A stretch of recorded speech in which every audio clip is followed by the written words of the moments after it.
Welcome to Om Times TV, a division of Om Times Media and Broadcasting.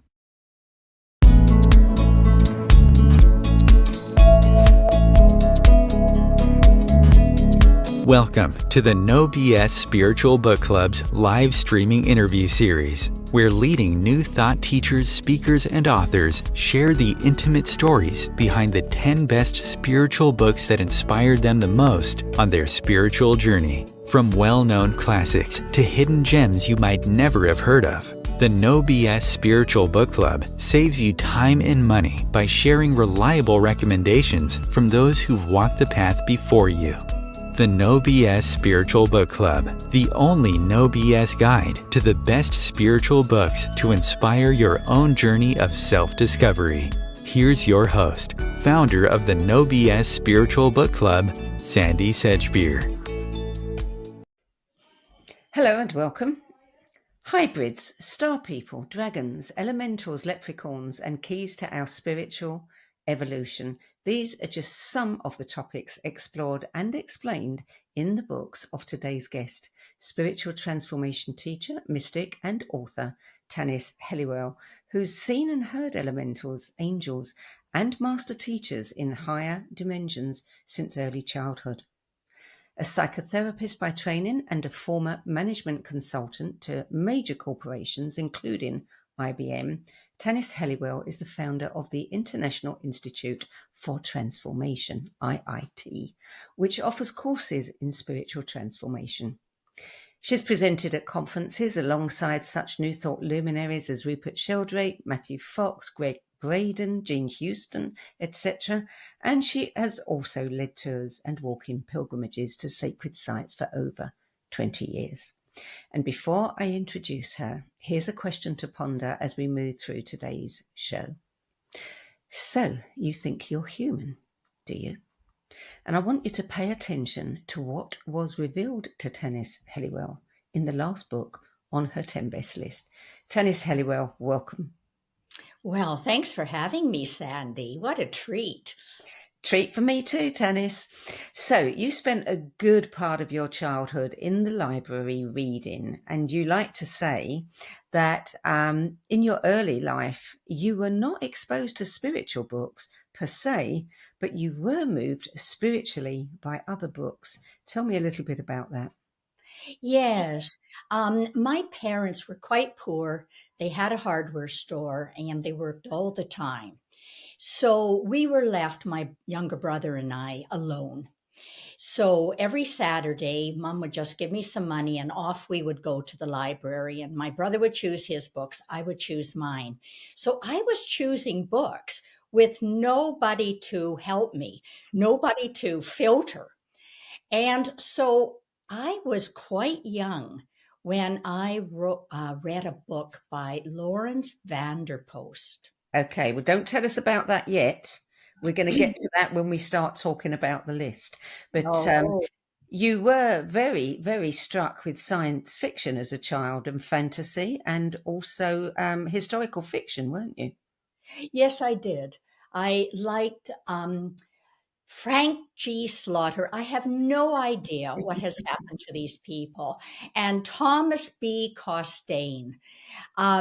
These were books that I was reading, historical fiction. I could almost see myself in those periods, Sandy. And I think this might happen to a lot of people who read historical fiction, that they either fantasize that they were in those periods or they, in fact, in a past life were in those periods. I think we've all resonated to some piece of history and said, wow, that sounds really real to me. Yes, very much so. Yeah. Well, your books today, you have listed them in the order that you read them in your life from childhood up till now. And you say that it wasn't particularly difficult to choose the 10. Why was it not difficult? It wasn't difficult because I didn't have anybody on my shoulder saying, that's not a spiritual book. Because quite often when you're thinking, oh, it has to be spiritual, you go to your bookcase now and you think, okay, what am I still reading? But that isn't necessarily what would move a child Mm. And so I wanted to focus on actually what moves a child. And is Peter Pan not a spiritual book? Does that not move a child thinking of themselves being able to fly? Mm. You're absolutely right. And really, it's about the books that inspired you as opposed to, strictly spiritual. It's any book that moved you, opened up your mind to something, shifted your perceptions perhaps on the world. So that's really what we're all about. But you're right. There are so many children's books that actually do that. They're all teaching you something. They do. They do. Fairy tales. I mean, fairy tales are wonderful at this, and not just opening up our mind, but opening up our heart.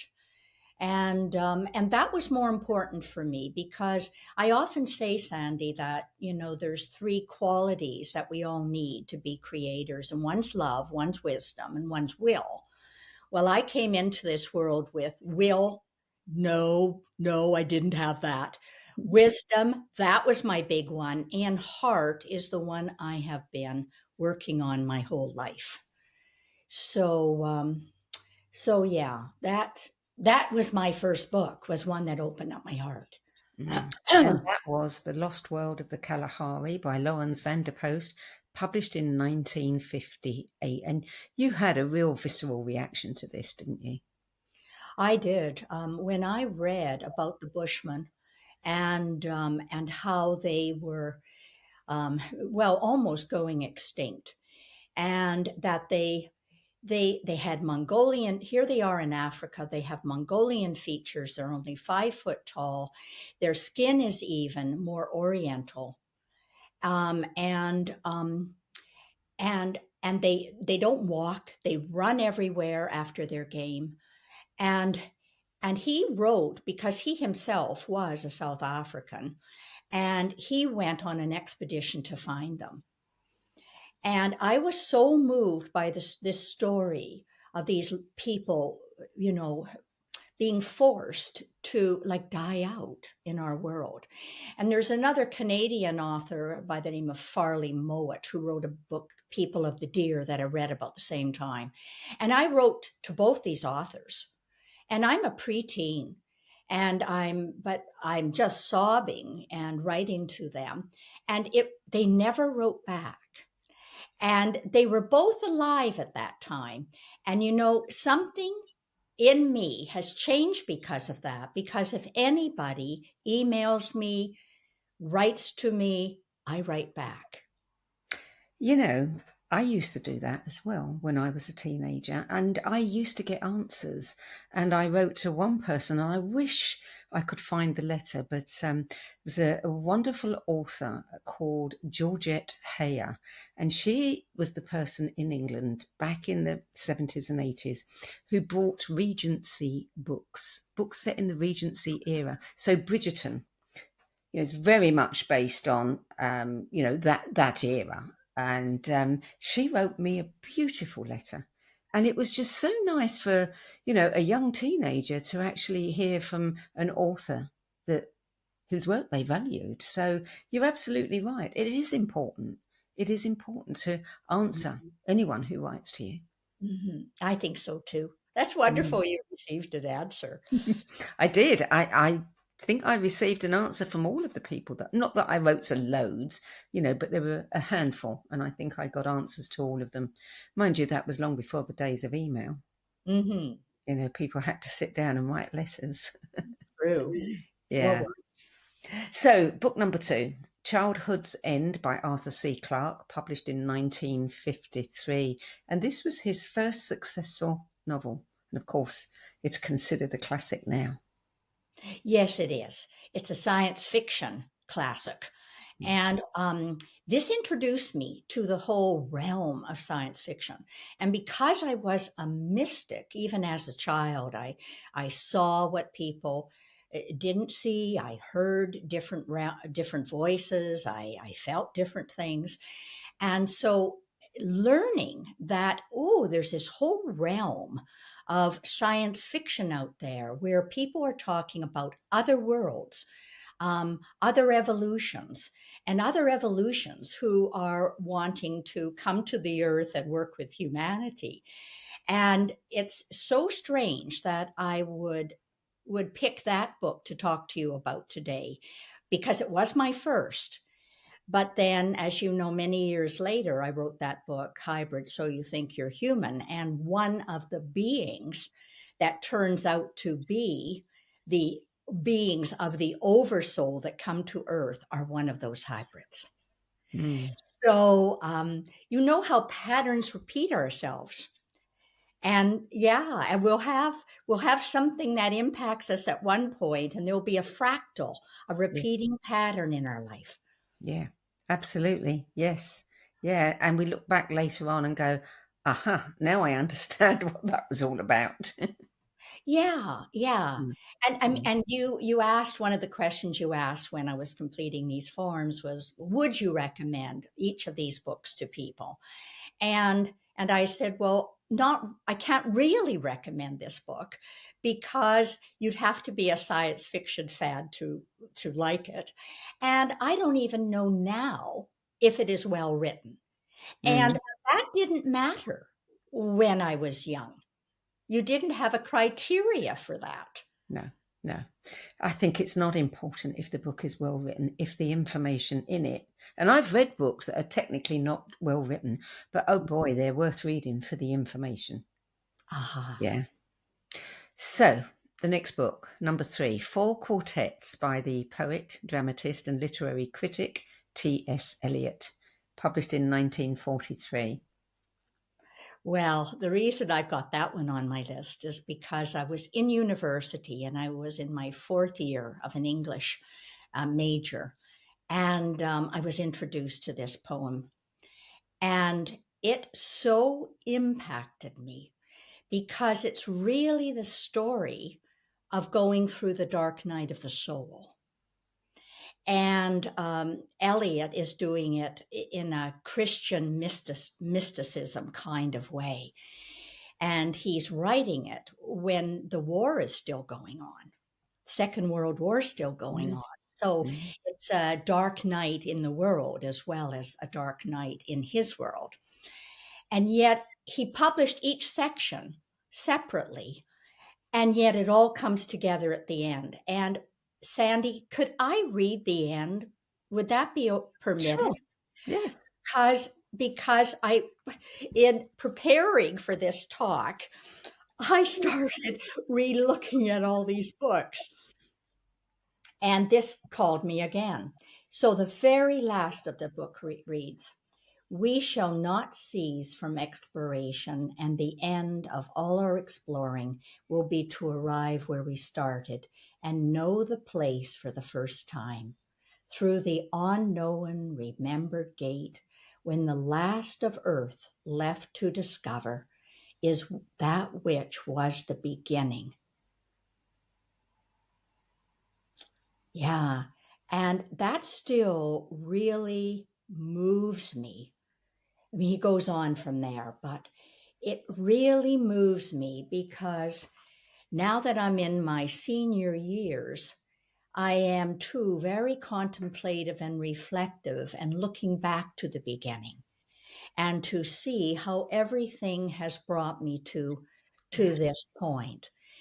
And I don't think it's just my senior years because I work so much with people going through the dark night of the soul. This seems to be a theme in my life to help people with that. And I remember a friend of mine who is a Mayan astrologer once told me, "Tanis, you sit on the place of death in the Mayan astrology." And he said, it's funny because you don't have that kind of outward personality, but that's really what you do. And so the dark night of the soul and 4 quartets, boy, yay. Book number 4, Cosmic Memory, Atlantis and Lemuria by Rudolf Steiner, published in 1959. Okay, now, have people heard about Rudolf Steiner? If you know anything about anthroposophy, then you would have heard about Rudolf Steiner because he founded Waldorf schools of education, and a lot of people have heard about that. He founded biodynamic gardening, which is more organic than organic. He founded a school of medicine. He was a philosopher. He had a PhD. So he was a mystic who was also a scientist and a scholar. And he, in his day, and we're talking, he was like 1920s to 1920s. We're talking a long time ago now. He traveled all through Europe and even to Britain in doing lecture tours. And Cosmic Memory for me was the first book, and I was in my, I think, 20s when I read that. And it was the first book that knew what I knew about Atlantis and Lemuria. I was already seeing Atlantis and Lemuria, and I didn't know any mystics. I'm, living in small town Canada. And this was the first person who spoke to me in a way that I thought, oh, there are people out there who know these things. And yet, would I recommend that book? It's written in a very arcane, old-fashioned style. So only if you want to know more about Rudolf Steiner and you want to wade through that style, I would recommend it. Yeah. Book number 5, this is one that comes up several times. And this is one, harking back to what we spoke about earlier, that a book doesn't have to be spiritual to move you.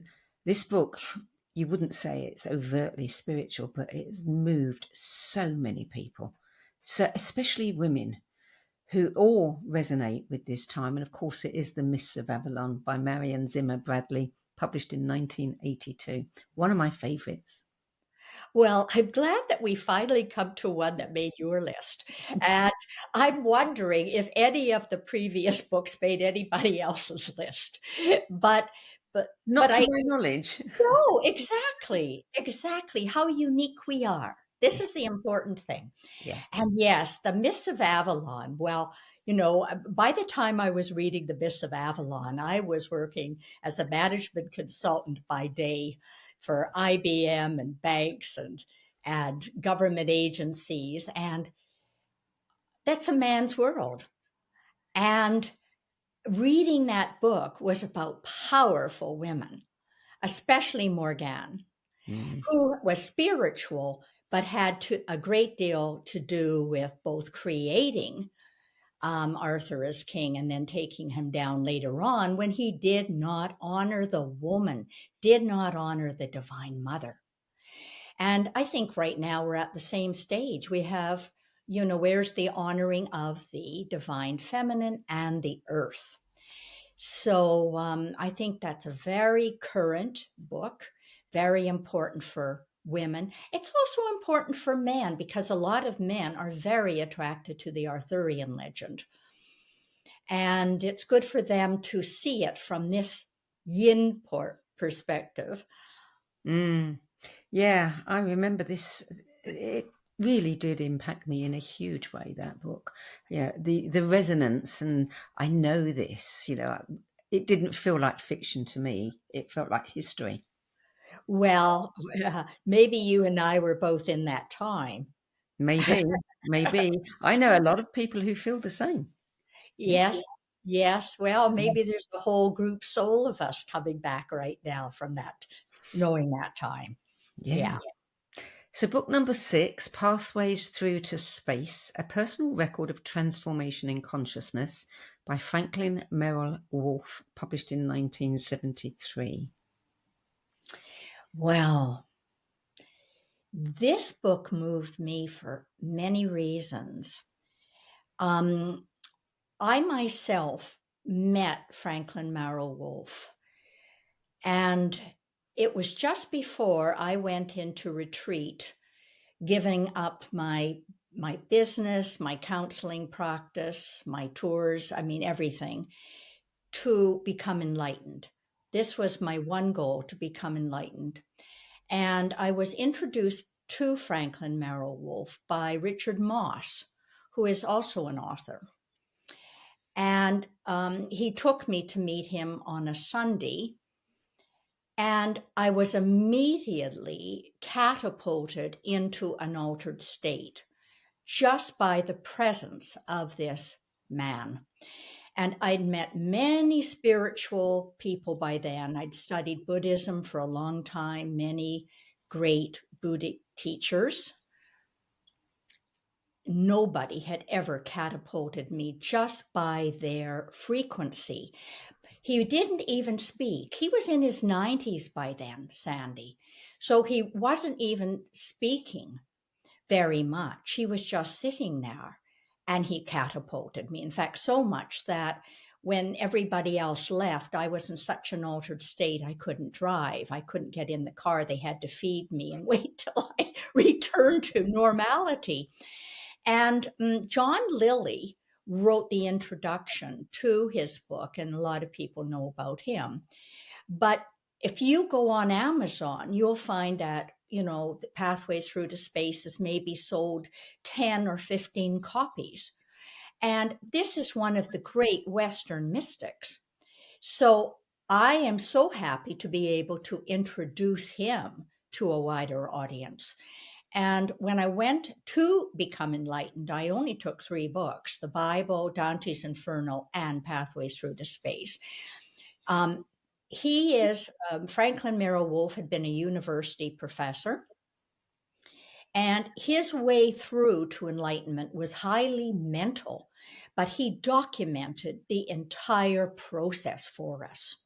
Rather than people, one day they're not enlightened and the next day they're enlightened, and then there's this big gap.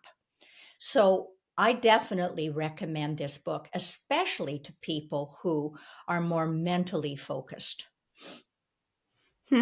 I've never heard of him or the book. But as you say, if it's only sold a small number of copies, it wouldn't have got a massive following or much publicity. But clearly it's one that certainly needs to be looked at. I think so. Book number 7, A Path with Heart, A Guide Through the Perils and Promises of Spiritual Life by Jack Cornfield, 1993. Well, as mentioned previously, learning love and compassion is my main thing. And I encountered that book. Well, first of all, he is a psychotherapist, and that was my training. And my practice for many years, 16 years I practiced.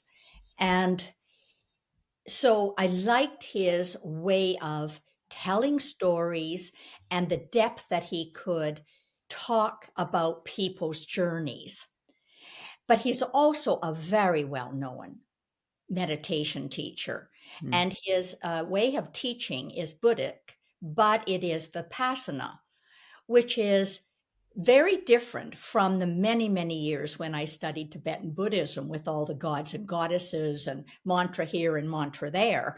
Vipassana for me came at a time when I just wanted to, oh no, not one more mantra, not one more god or goddess. I just want to strip everything away.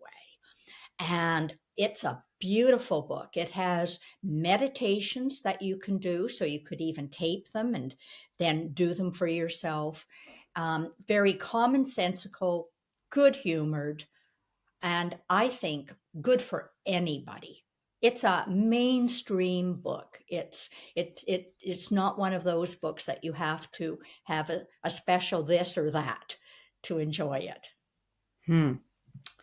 Right, number 8. This one does come up again and again and again. No surprises there. The Untethered Soul, The Journey Beyond Yourself by Michael A. Singer, published in 2007. It's extraordinary how often this book turns up on people's lists. Isn't that interesting? It turns up more often than the last one that we just talked about. Yeah.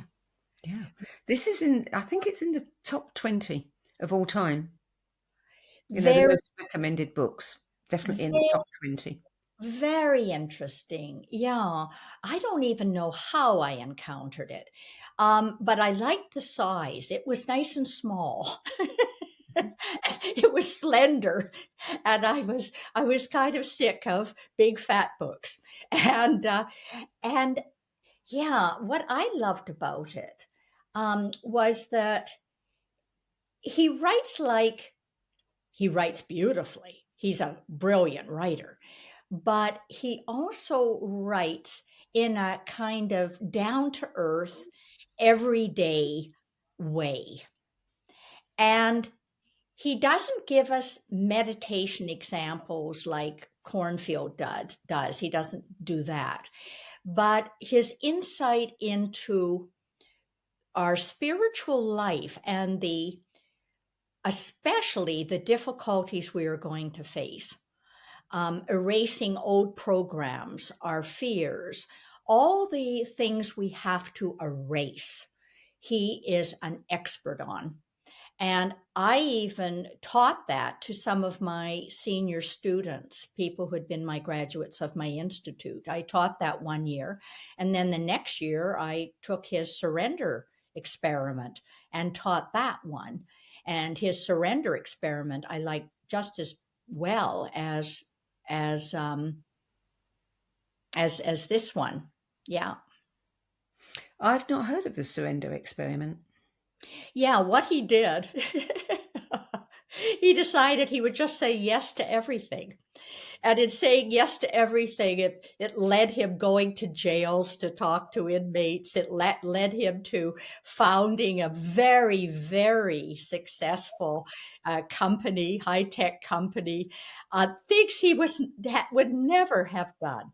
It led him to all these things just by saying yes. So it's really more a biography of his life. And I'll tell you one other thing that I liked about him. I saw a YouTube on him when I was interested in reading the book. And at the back was the same meditation teachers that I study with.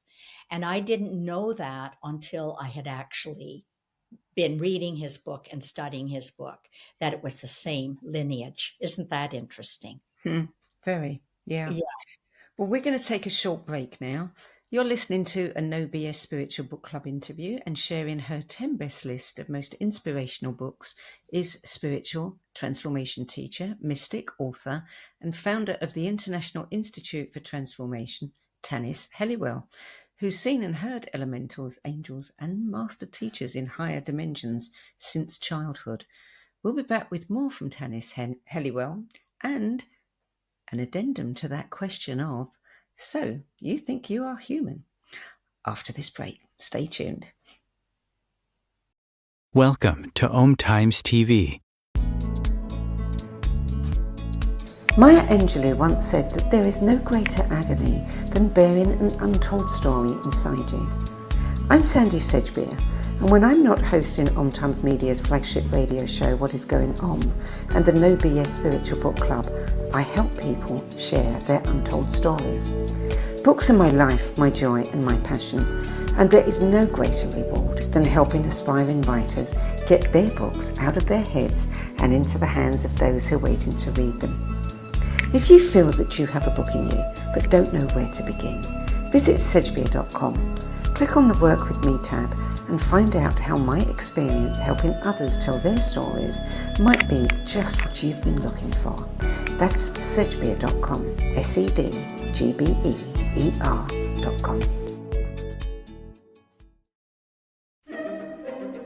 Imagine becoming a super influencer. Reinvent yourself, invest in your brand, and then manifest your success with a robust spheric approach. Om Times Media and Broadcasting offers a unique and multifaceted way to become the spiritual and conscious influencer you deserve to be by putting your message across our powerful platform with its proven record of integrity and excellence.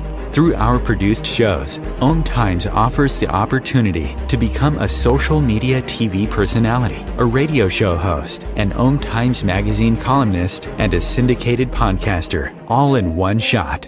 By live streaming your show on Om Times TV and broadcasting it across the extensive Om Times radio and TV networks, you become more than a host. You become an ambassador and a force for positive change. Om Times. Open yourself to the possibilities.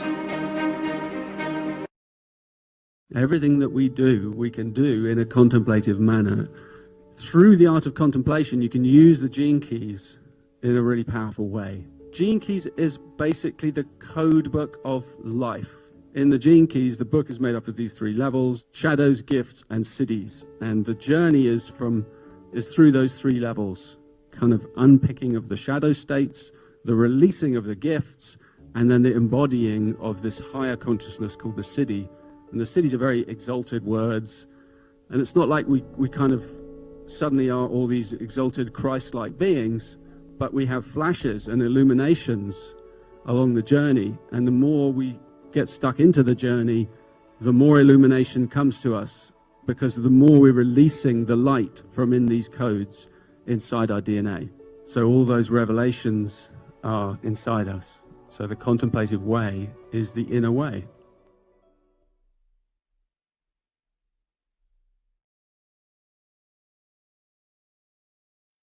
There are 16 million children struggling with hunger in America. That's 1 in 5 daughters, sons, neighbors, and classmates who don't know where their next meal is coming from. Yet billions of pounds of good food go to waste every year. It's time we do something about it. Feeding America is a nationwide network of food banks that helps provide meals to millions of kids and families in need. Visit feedingamerica.org to help them feed even more. Together, we can solve hunger. Together, we're feeding America. Welcome back. Tanis Helliwell, book 9 on your list. This is one that does crop up, I would say, frequently. Definitely not in the top 20 yet, but it's a book that is just, well, you know, it speaks for itself. I mean, the people who like it actually love it. And it is The Gene Keys, Embracing Your Higher Purpose by Richard Rudd, which was published in 2011. And I think, you know, although there's, you know, it can be quite technical, this book, and that puts some people off, just the Gene Keys themselves are such an incredible body of work. Such an incredible body of work that even if people can't read the book, they love the Gene Keys.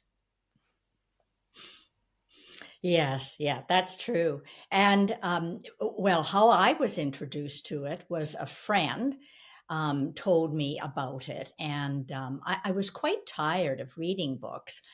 And she said, why don't you just go and complete your holographic profile on the Gene Keys? And it's something that people can just go onto Richard's website and complete their own profile.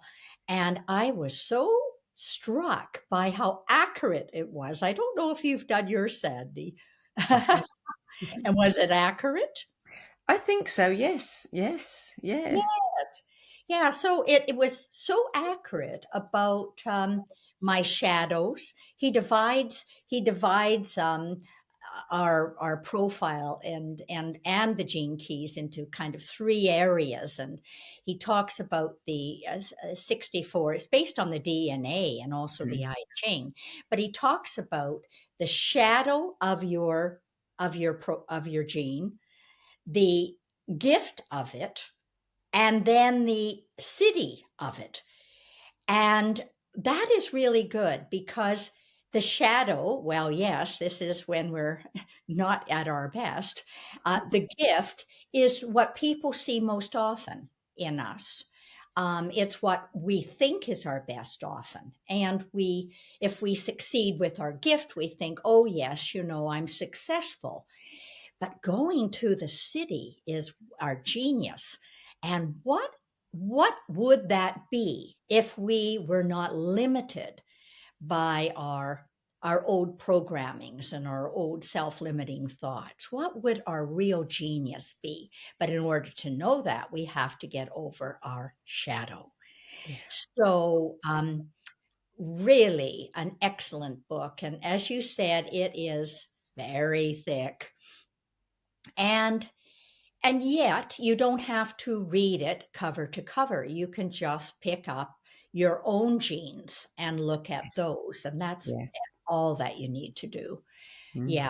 And yeah, very impressed, and studied all his programs online, met him. In fact, he wrote the foreword for one of my books, which is very nice, which is Good Morning, Henry, an in-depth journey with the body intelligence. So I call him the new Carl Jung. I think of him that way. I think he's brilliant. I do too. Yeah. And a lovely, lovely man. Really He lovely person. Yeah. He is. Have you interviewed him now? Yes, and I consider him a friend. Yeah, I've So interviewed him several times. In fact, I'm going to his, he's got an event in a couple of weeks' time in London, a weekend event that I'm going to. But yeah, no, he is one of the real deal people that I we have think the so privilege too. to meet. Yes. He Yes. is the real deal, and isn't that great? We both consider him a friend. Yes. So this is Yes. lovely. Yeah, he's when I first went to a workshop with him, having read the book, I thought, well, this man is brilliant, but is he grounded? Is he going to be grounded? Is he going to have an open heart? And I was so impressed in the workshop, the in-person workshop, that he was so physical, he was so open in his heart, as well as so mental and so spiritual. And that is quite rare. Yeah, it is. It is. So I encourage anybody to check out the Gene Keys. There's so much good information there, that very helpful information too. You know, I'm a great lover of anything that teaches us about ourselves, because, you know, we've got to know who we are. Know thyself. And, you know, when I discovered the Gene Keys, it fit very nicely into my studies of, you know, astrology and human design and everything else. Great. Excellent. So, book number 10 now. Do you think that you're human? Well, listen to this story. Tell us about book number 10 and what you discovered in it. Okay. Well, it is the autobiography of a yogi, and by Paramahansa Yogananda. Yes. And I'm sure many people have recommended that on your list. Yes, yes. Yeah. And a lot of people, not just me, but a lot of people read that book when they're quite young, like in their 20s or 30s. And then they may put it down, which I did. I put it down, but I did read a lot of his talks, a lot of Paramahansa Yogananda's talks over the years. And then, you know, I continued writing. I wrote many books. And then I wrote a book called, as you're saying, Hybrid, So You Think You're Human, which talks about the possibility that there are 22 evolutions which are evolving here on the planet, including dragons and mer people and whatever. So, and this was, you know, quite a way out book for me to write. And then I think it was a Christmas holiday, and I decided, what will I do? I think I will read the Autobiography of a Yogi. And I come to 2/3 of the way through, and Paramahansa Yogananda is talking about his guru, who is Sri Yukteswar, and he's dead. He's dead, and he's appeared to Paramahansa Yogananda physically, just like Christ. And, you know, there are beings who do reappear physically after death.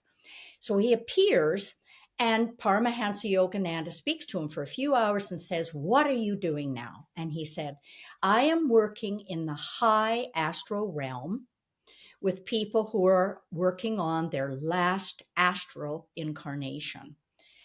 And he said, "But there's things I want you to write about that won't be important to people right now," because Paramahansa Yogananda wrote the book in, I don't know, 46. 46, right. And, but there are people coming where this will be important. And then he said that exact thing. He said, "In this realm, there are mer people and dragons and gnomes." And I thought, my God, it's my life. You know, I've written all these books on elementals. He must have been overseeing that all those years. And it's quite unbelievable. And well, obviously that convinced me that he was my teacher, and that so I've been a devotee of Paramahansa Yogananda ever since, and probably like Singer, who has him on his altar as well. And he was an enlightened guru as well, Had you written the book Hybrids when you read that, or were you in the process of writing it? I think I had already written the draft of it at that point. I'm pretty sure it was already the draft, if not, yes, of that book when I read that. It was not before I read that. So it's interesting that you were drawn to it at that point in time. You needed, obviously, the confirmation. You're right. I did need the confirmation, because to go out on a limb to talk about 22 possible evolutions that are evolving here on the earth, it's quite radical. And many people will say it's completely off the wall, very crazy. And yet, your book, Hybrids, really gives people an opportunity to look into their own lineage. I hope so.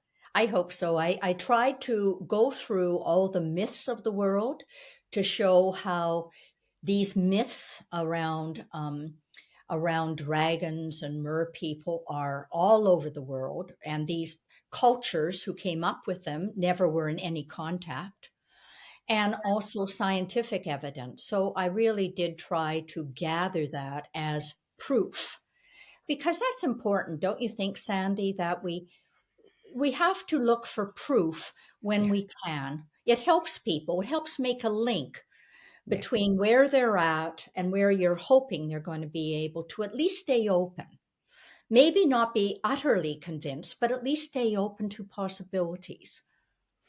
Absolutely. It's a requirement. You're not going to get very far without the proof, because it's too easy for people to gainsay it. So tell me, would you say that everybody alive today is a hybrid? That there've been something else, some kind of elemental, or? Ooh, that's putting me on the spot. It is. Let's just say that I seem to attract a lot of people around my in my life who are hybrids, and a diversity of hybrids. In fact, one of the things I did in my book was that I went to all these various people and I said, "What I've written, does this resonate with you?" And they said, "Absolutely." And I said, "Well, could you tell your story then and write a few paragraphs in the book?" So I did that. Took true people who really thinks they are those hybrids, and there are certain predictable characteristics of certain hybrids. And so that's what I was trying to get people to look at. Well, it's interesting over the last, couple of decades, how many people are interested in being a mermaid, and people were buying fishtails and things like that, and wanting to wear these in the water because they felt so closely attuned with mer people. Yes, that's right. And we can be more than one evolution. I'm sure if we've been around forever, I would think that, we've got a little bit of everything in us. Yes, if we are a star person, we could come back from one constellation and then enter another evolution here. It's true. Well, you wrote a book about dragons, didn't you? I sure did. It's my latest one. I did write one. It's my latest one. And, I am told what books to write. I meditate and I'm told what books to write.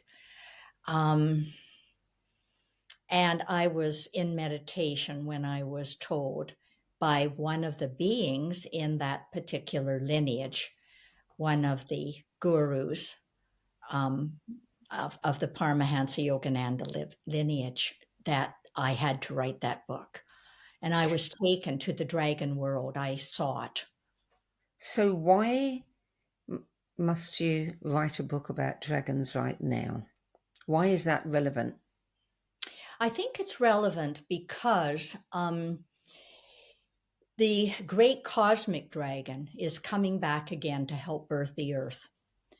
And that is what dragons are good at. Dragons have a gift for catalyzing the Kundalini energy, not only in a human being, but also in the actual earth, to actually catalyze a birth process. And what I was told in that book, The Dragon's Tale, is that the dragons are more concerned with the earth even than they are with humanity. Yes, they're interested in humanity because we're one of the beings here, but they are concerned with the evolution and rebirth of the earth as a conscious planet. So that is why I think I was directed to write the book, that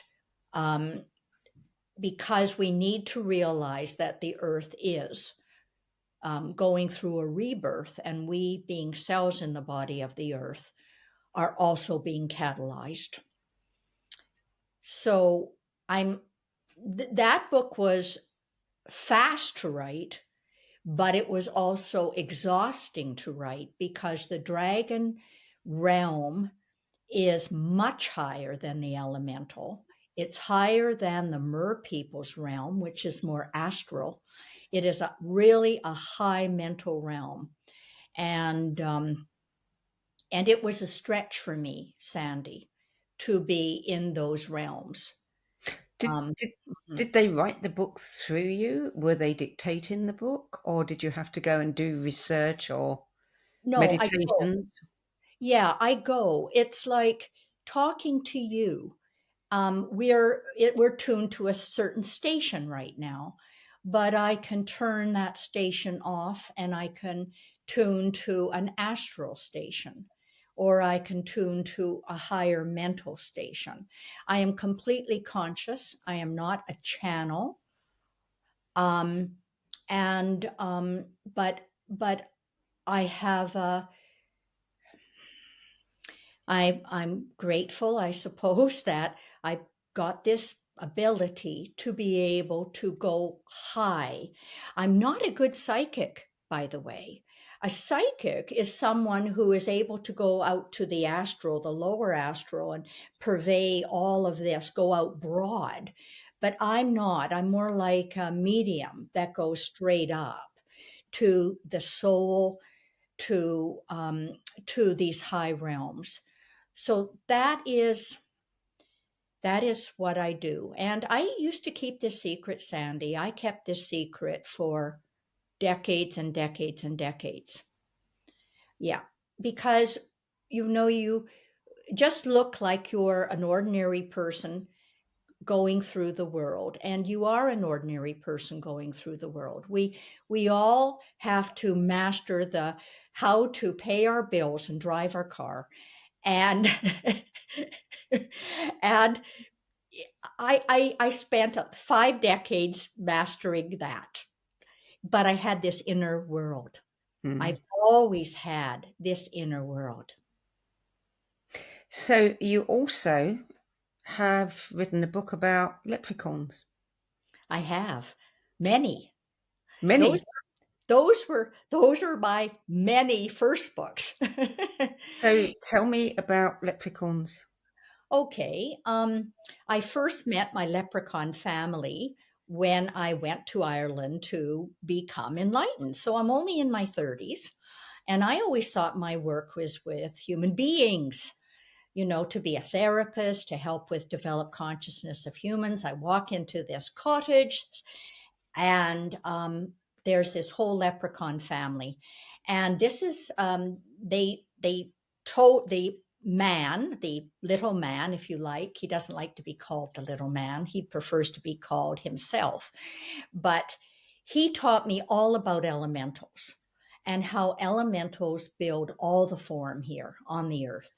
And that without them, we'd have no trees, no food to eat, no mountains, no water, no air. So he said, at the end of it, he said, I want you to write a book about this in 10 years. And I thought, how the heck am I going to remember all this in 10 years? He said, well, I'll be with you. I'll be with you, lass. And so we've had 3 decades now together. We've written several books. And Sri Yukteswar, those were one of the ones that he talked about in the Autobiography of a Yogi, were the gnomes. So the elementals, the leprechauns, live just a little bit higher frequency than us. And this is why people are starting to see them, hear them, want to work with them. The reason they told me I had to wait 10 years is because people didn't even believe in angels then. And angels had to come first for people to then move towards, hey, what about this other possibility, elementals? So what are leprechauns? They are a gnome. They are earth-based. If people get a friendly elemental to work with, which I try to help people do, they may get a leprechaun, a goblin, a brownie, something earth-based, because they are more solid and people can identify more with them. So although they come from Ireland, they can travel in space and time. All elementals can. So he can come here for a cup of tea. He can go to London to see you, or he can, go to Australia. In fact, he does travel a lot to gather other elementals that want to work with humans. That's his work, and that's my work with him, is to do that. So what kind of work are people doing with leprechauns? Well, it's important to, just like people have a guardian angel, and they want to work with the angel to create a better world with more peace and more harmony and more mercy and more compassion. Well, these are all qualities of angels. But with elementals, with leprechauns, what they're interested is healing the earth. How do we get co-creators that want to partner, human and elementals, to heal the earth, to have organic gardens, to gather up trash, to not pollute? So in very concrete, practical ways, and Lloyd, my leprechaun friend, is extremely practical. Tell me about the high beings of Hawaii. That was the title of one of your books. That was, I guess that's the 3rd book that I wrote with Lloyd. I went on a holiday to Hawaii wanting a vacation away from all this writing and teaching. And he appeared and said, "Oh, darling, I'm glad you're here. I want to introduce you to some." So he had me go and meet all these other elementals there, and also to learn about the ancestors of Hawaii. And, the ancestors of Hawaii, they even have beings like dragons, the mo'o, that they pray to and that they think are their ancestors.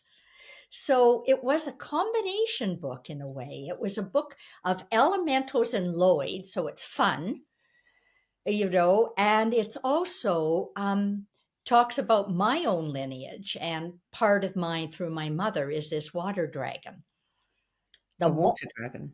A water dragon.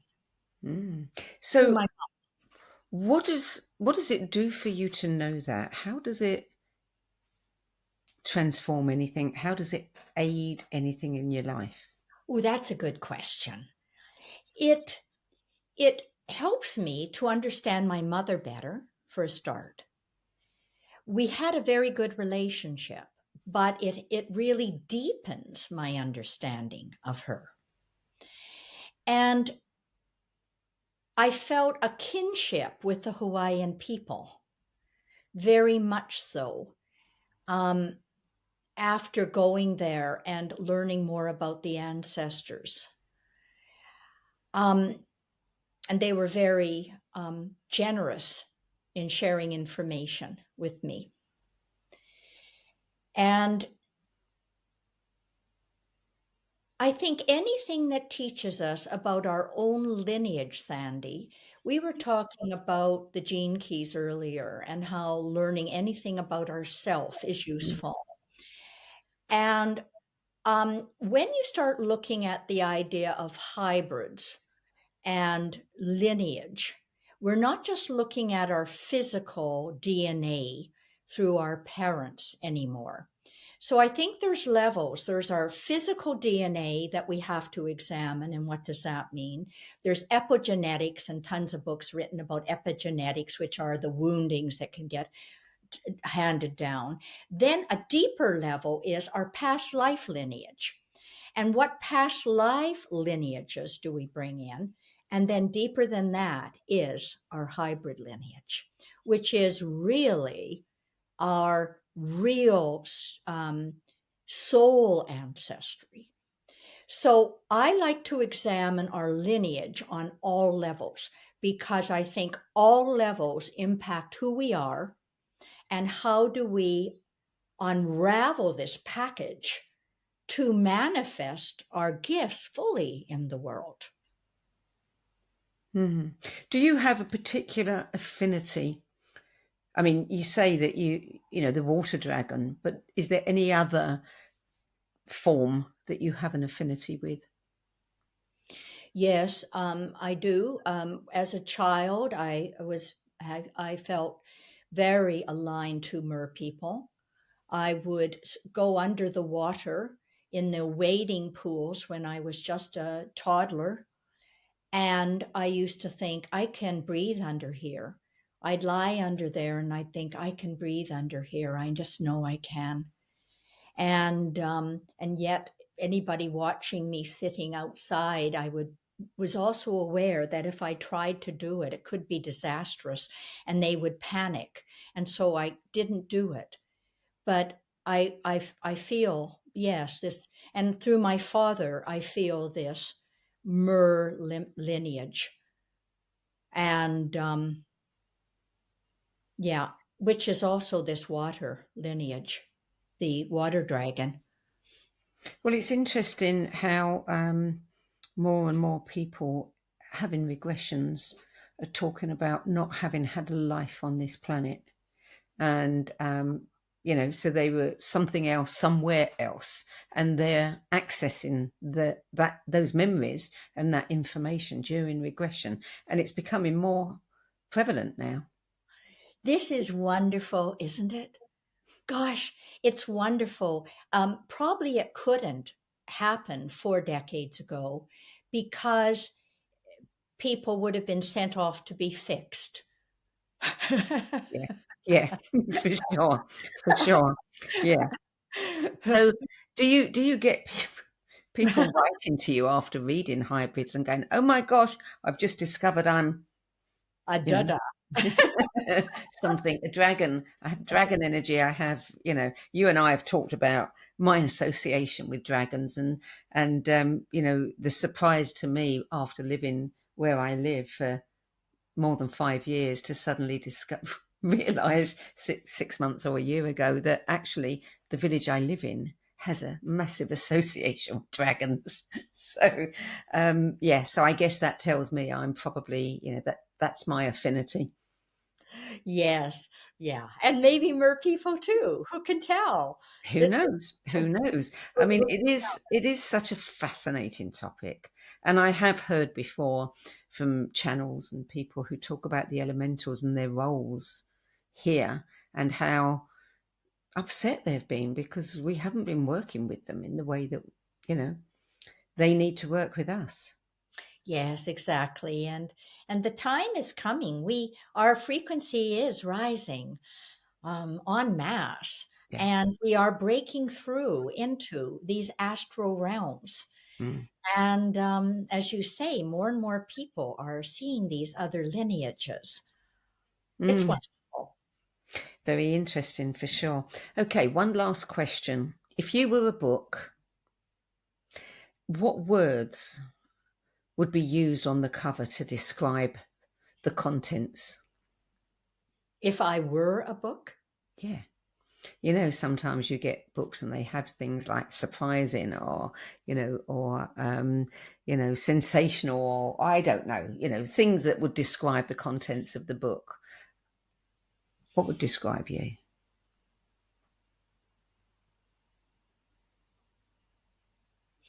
dive deep into the unknown. That's brilliant.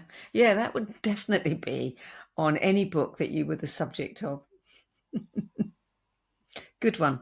So, Tanis, would you just tell us before we leave where people can find more information about you and just a little brief bit about your International Institute for Transformation? Certainly. Well, they can go on Amazon, of course, if they're interested in any of the books. But if you want to go to my website, we've got one at www.tanishelliwell.com, and that's my personal one. And the Leprechaun's got a page there. And then for the International Institute for Transformation, which is where we offer a lot of courses through, we've got one coming up, Visit Magical Realms, in January, where I'm going to take people on a tour of these.